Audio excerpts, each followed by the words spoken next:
Hello everyone, welcome back to our YouTube channel friendly food and blogs. చాలా రోజులు అయిపోయింది కదా లాంగ్ వీడియోస్ అప్లోడ్ చేసి. అందుకే ఈరోజు టేస్టీ బ్రెడ్ హల్వా అయితే ప్రిపేర్ చేశాను అనమాట. చాలా సింపుల్ ప్రాసెస్. ఎలా ప్రిపేర్ చేసుకోవాలో చూసేద్దాం వచ్చేయండి. ముందుగా స్టవ్ ఆన్ చేసుకొని ఒక గిన్నె పెట్టేసుకోవాలి. ఇందులోనే 2 టేబుల్ స్పూన్ వరకు నెయ్యి యాడ్ చేసుకోవాలి. నెయ్యి వేడయిన తర్వాత జీడిపప్పు వేయించుకోవాలన్నమాట. ఒక గుప్పెడు వరకు జీడిపప్పు వేసేసుకొని వేయించుకోండి. ఇంకా మీకు బాదం పప్పు, ఇంకా వేరే డ్రై ఫ్రూట్స్ ఏమైనా కావాలంటే అవి కూడా వేసేసుకోవచ్చు. జీడిపప్పు ఆల్మోస్ట్ వేగిపోయిన తర్వాతే కిస్మిస్ యాడ్ చేయాలి. రెండో ఒకేసారి వేసామంటే కిస్మిస్ అనేది మాడిపోతుంది అనమాట. ఇలా కిస్మిస్ కూడా చక్కగా ఉబ్బాలన్నమాట. మంచిగా ఉబ్బితే వేగినట్టు. చూడండి ఎలా ఉబ్బిపోయే బెలూన్స్ లాగా. ఇలా ఉబ్బిపోయిన తర్వాత వాటన్నిటిని తీసేసి ఒక గిన్నెలో పెట్టేసి పక్కన పెట్టేసుకోవాలి. ఇప్పుడు మనం ఎంత బ్రెడ్ హల్వా అయితే చేయాలి అనుకుంటున్నామో ఆ క్వాంటిటీకి సరిపడా బ్రెడ్స్ అయితే తీసుకోవాలి. నేనైతే ఒక 7-8 బ్రెడ్ స్లైసెస్ అయితే తీసుకున్నాను అనమాట. మిల్క్ బ్రెడ్ అయితే తీసుకున్నాను అనమాట.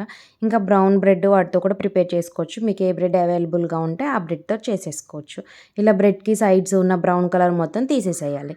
ఇప్పుడు మనం జీడిపప్పు వేయించుకున్న ప్యాన్ ఉంది కదా, అందులోనే ఇంకొంచెం నెయ్యి కూడా యాడ్ చేసేసుకొని మనం కట్ చేసుకున్న బ్రెడ్ స్లైసెస్ని పెట్టేసుకొని లైట్ గోల్డెన్ బ్రౌన్ కలర్ వచ్చేంత వరకు వేయించుకోవాలి. మంచిగా వేయించుకోవాలన్నమాట. లోపల పచ్చివాసన అంతా పోవాలి. మెత్తగా ఉండకూడదు. మొత్తం క్రిస్పీ అయ్యేంత వరకు వేయించుకోవాలి.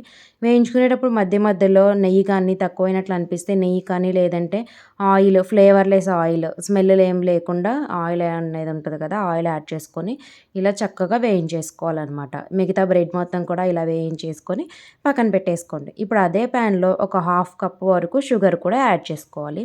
అలాగే 1 కప్ వరకు వాటర్ యాడ్ చేసుకోండి. ఇందులో ఇప్పుడు షుగర్ మొత్తం పూర్తిగా మెల్ట్ అయిపోవాలన్నమాట. పాకం ఏమి రావాల్సిన అవసరం లేదు.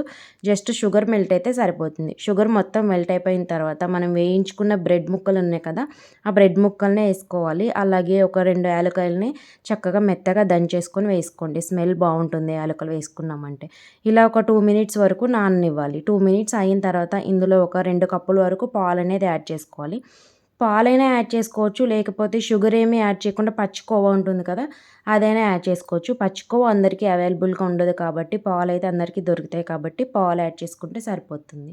ఈ పాలన్నీ పూర్తిగా ఇంకిపోయి అది చక్కగా విరిగిపోయి కోవాలాగే తయారవుతుంది అనమాట. అందుకే కోవా రీప్లేస్మెంట్ పాలు అయితే యాడ్ చేసేసుకోండి. ఇలా 2 కప్పుల వరకు పాలు పోసుకున్న తర్వాత ఆ పాలనేవి పూర్తిగా ఇంకిపోవాలన్నమాట. బ్రెడ్ మొత్తం పీల్ చేసుకోవాలి. అప్పుడు వరకు ఉడికించుకోవాలి. ఇలా పాలంతా అబ్జర్వ్ చేసుకొని చక్కగా ఇలా మిశ్రమం అనేది దగ్గర పడిన తర్వాత ఇంకొక 2 టేబుల్ స్పూన్స్ వరకు నెయ్యి యాడ్ చేయండి. అలాగే మనం ముందుగా వేయించి పక్కన పెట్టుకున్న జీడిపప్పు, కిస్మిస్లు ఉన్నాయి కదా, వాటిని కూడా యాడ్ చేసేసుకోవాలి. ఇలా యాడ్ చేసుకున్న తర్వాత కలుపుకున్నామంటే మన టేస్టీ బ్రెడ్ హల్వా అయితే రెడీ అయిపోయినట్లే. దీన్ని వేడివేడిగా కన్నా చల్లగా సర్వ్ చేసుకుంటేనే బాగుంటుంది. నేనైతే ఫ్రిడ్జ్లో పెట్టుకొని తింటాను. అలా చల్లగా తింటేనే నాకు నచ్చుతుందనమాట. మీకు వేడిగా తింటే ఇష్టమా, లేకపోతే చక్కగా చల్లగా తింటే ఇష్టమా కామెంట్ చేయండి. ఇలా చక్కగా సర్వ్ చేసేసుకొని పైన ఇంకొన్ని డ్రై ఫ్రూట్స్తో గార్నిష్ చేసుకున్నామంటే మన టేస్టీ డెలిషియస్ బ్రెడ్ హల్వా అయితే రెడీ అయిపోయినట్లే. వీడియో నచ్చితే లైక్ చేయండి. అలాగే ఇలాంటి మరిన్ని వీడియోస్ కోసం మన ఛానల్ని సబ్స్క్రైబ్ చేసుకొని పక్కనే ఉన్న బెల్ ఐకాన్ని క్లిక్ చేయండి. అప్పుడు నేను ఏ వీడియో పెట్టినా మీకు నోటిఫికేషన్లో వస్తుందన్నమాట. Thanks for watching.